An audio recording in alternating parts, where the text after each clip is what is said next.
Hello, Honeybees. Welcome to Mandala Step by Step. I'm Keerti from Keerabytes Studio, and this is a small, I would not say it's a small video, but yeah, this is a detailed video of me demonstrating of how anybody can make basic mandalas using a few tools and techniques. So right away, I'm showing you the pens that I recently ordered from Meesho. And the thing with this pigment liner pens is that they come with different tip diameters. As you can see in the video, the pens have different numbers written on them. The number on the pen indicates the diameter of the pen tip. Simply to say, based on the diameter of the pen tip will be the thickness or thinness of the line that you draw. If you have a higher diameter, it means the line will be thicker, more pigmented, and if it's a lesser diameter, it means the line is going to be thin. So the one that I'm showing you is a brush. It is almost like a marker, and it is very useful when you have to cover larger areas, say for shading or giving more detail and things like that. If you ask me if you really need this, I suggest that I rather recommend it, because initially when I was doing mandalas, I was doing it with a normal ballpoint pen, and when I had to create different layers or details or show, kind of shade some areas, it was really difficult for me. It was time consuming, so I recommend this. And next, obviously you need to have a surface to make the mandala on. I am just showing my sketchbook, and the one that I showed in the first is the one that I made using a ball pen, and the second one that I'm showing you right now is made using the pigment liner pens that I ordered recently, that I showed you in the video. So this is how a basic mandala looks. It is mostly symmetric, not mostly symmetric, it is meant to be symmetric. It kind of, how should I say, it represents or reflects the patterns of nature. There is some strong symmetry and science beneath it, which I don't know much about, but this is what I've heard. So you would also be needing a pencil, a sharpener, an eraser, and a drawing compass. You know, the kind of compass that we used um, in the geometry box when we were in school. So that's the very same compass that you'll be using. So I fixed the pencil to the drawing compass and made sure that it is to the right level. And I'm also using a ruler. We call it a scale. So I use the scale to measure the width of the page to see how big my mandala design can come. So I quickly measure the width, and I divide the page into two equal halves according to the width, and then I use that half point as the center of the circles that I'm going to be drawing. So I make a small circle. I think it's just 1 centimeter, or I think it's just 1 centimeter, not 0.5 centimeters. I just make a small circle with 1 centimeter radius, and then I use the scale to mark different lengths of the radius. So I just kept on adding zero point 0.5 0.5 centimeters away from the center of the circle, so that I can use those points as the guidelines for the rest of the circles that I'm going to draw.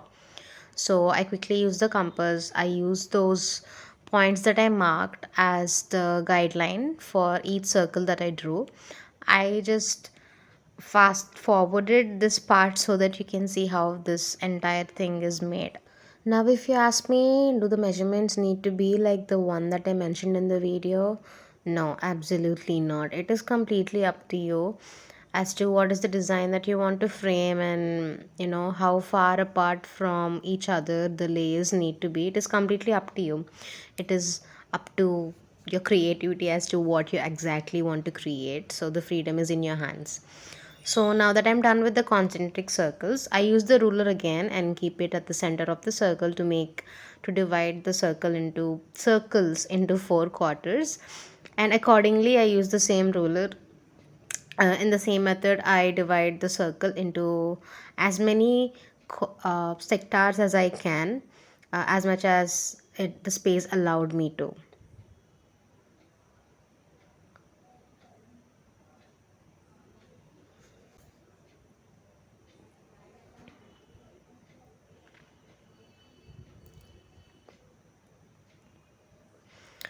So this is how the entire skeleton looks, and I quickly picked up 4 to 5 pens. Obviously I picked the brush because I would be needing it for shading, and I think in this video I was using 0.8 mm, 0.4 mm, and 0.6 mm. They have different diameters, and obviously when I want to draw thicker lines I would be needing one with a higher diameter, so I was using 0.4, 0.8, 0.6 and the brush.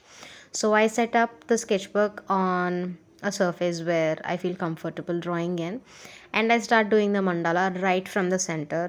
It's like you bring the design from the inside to the outside. So I just make a very small circle at the center, and then to the design right after it I start drawing small petals according to the skeleton that is underneath. So if you ask me, there is no specific way of what you need to draw in the mandala. It's like a blank canvas but with a structure, and the structure allows you to develop something in a symmetrical, orderly fashion so that it looks very beautiful once it is completely unveiled. So I just make this design almost like a small flower, and then I make the rest of the design. I had no clue or idea of what I was actually going to bake. So, actually, making a mandala is almost like building something. You know that you want to do something sometimes, but you're not really sure of how it's going to come out in the end. So, for me, the skeleton is the only reference point of what I want to do. So, I make little bigger petals in the layer right above that. So, if you're very new to this, you haven't heard about mandala, or what is this thing? If you're a complete beginner, I would suggest you to go and grab some inspiration by looking at some pictures on the internet. If you type in mandala, there are a lot of pictures that show up. So, look at many pictures so that you know how they are, how they look, and what are the different ways of one can build a mandala. So go get some inspiration. The thing about creativity is it doesn't come out a spark like that.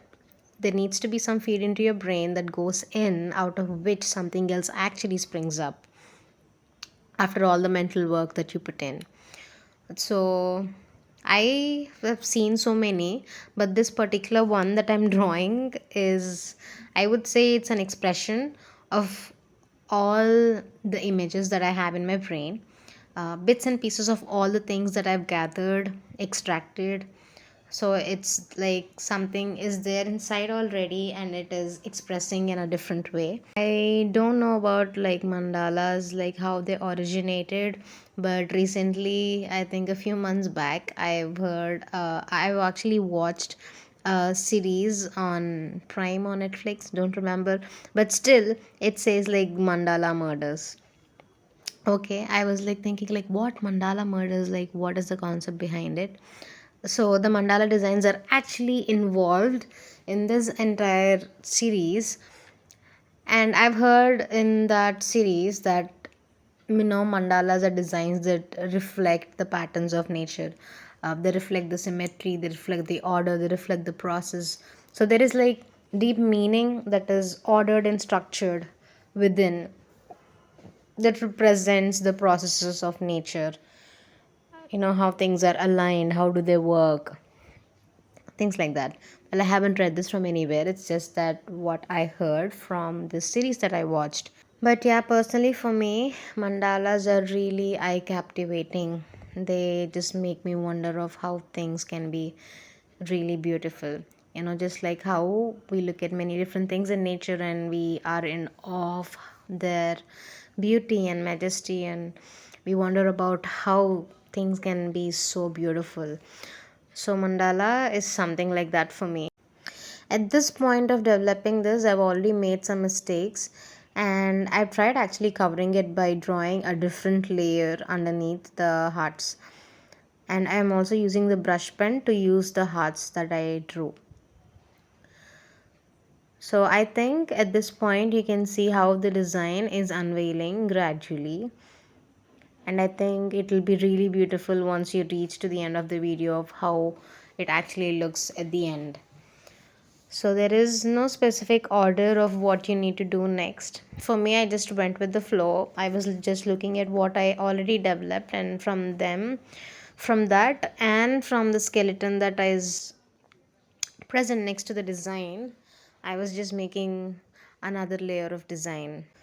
And to be honest, I haven't posted a long video in a very long time. I've been doing mostly shorts. And here, I'm not trying to be a content creator actually. I just want to use this platform as a means of expressing and showing of what art means to me and what are the things that I usually do, the things that I'm exploring, and probably also hoping that the things that I share can be useful to somebody who also shares interest with me, just like how somebody might want to draw mandala, just like me. And another reason is I didn't want to create any content that is, that kind of creates short dopamine. Reels are all short, they have a strategy that is running behind them. And I also know that YouTube is one of the streams of earning some income. But I actually want this to be a place where people can also learn and also enjoy the whole process. So that's why I decided that I will make this video where I will be showing off, no, not show off, I just want to show or demonstrate of how anybody can draw a mandala. The design can be anything. It is not necessary that you have to draw a particular stroke or a particular design or anything like that. It is completely up to the person who is going to create, because they have the freedom in their hands to create what they actually see. It's their vision completely. So I want my content to be entertaining but mostly educational. I just want to share my journey of art with people who share this interest along with me. And the sad part of creating shorter content is it did you ever wonder like why things, the duration of content has become so short over the span of years? It's because people no longer have the patience to wait. People are addicted to the quick dopamine hit. They want instant rewards without being able to put the effort that is needed to actually get that reward. And all of us, including me, all of us are falling trapped to this strategy that is created by companies to keep us engaged so that their revenue grows. Obviously we also earn, but still it is taking a toll on our mental capabilities, right? Our capability to be attentive to something, to be focused into something when it is required. And that indirectly is affecting our health and also our relationships, where listening to someone actually plays a very important role. Either it be in a profession where we need to pay attention in a meeting, or in our relationships where we need to give that attention to our loved ones. If our patience is wearing thin and we're not able to give that time to actually listen to people, to be focused in one conversation, how are things going to work out? It really does affect everything, and I can see that a lot. And obviously while making content, it takes a lot of time to film, shoot, edit. That's a lot of screen time. So I'm very mindful of how I actually am using these tools in bringing something out. I just want to make sure that if I use these devices for a very long time, I wanted to make sure that I use it in a way that actually is productive, instead of creating something that will keep me addicted for long. So I want my videos to be educational and also sharing a part of me as who I am. So now, coming back to the video, I am just making the final layer of the mandala. I think after coming to this point, I felt like I needed to create some kind of distinguishing to the layers that I already developed in the mandala. So I take the ruler and make these lines to make blade like structures, I think. Like, I wasn't sure what I was gonna make, but after I made these lines, I thought maybe I can give it some, how should I say? I can make it dynamic, make it look like maybe the mandala is rotating by making those lines into blade like structures. Can you believe if I say that it took me more than 2 hours to finish this entire mandala? The reason I'm telling you is that it takes time. It takes time and it takes effort. Most importantly, it takes a lot of patience. I'm not complaining that it took some time, but the piece or the work is supposed to take some time. It's supposed to take time to actually build and become something. So, not just mandala, but art in general actually teaches you patience. Patience to work, patience to let your vision build, let your vision come into one proper piece. So that's how it's done. They say that Rome is not built in a day. Yeah, even art is not built in a day. It takes years and years of practice. More importantly, it takes being committed to something that you're really passionate about and trying to put your best effort and be consistent with the efforts that you put in, because that's when actually things be built. So that is one suggestion that that's a general suggestion to anyone basically. If you're really passionate about something and if you want to go ahead in the path that you're passionate about, just make sure that you invest the right amount of time in building your skills, learning the things that you want to learn, because time is real money. When they say time is money, it means the time that you invest actually creates a lot of value.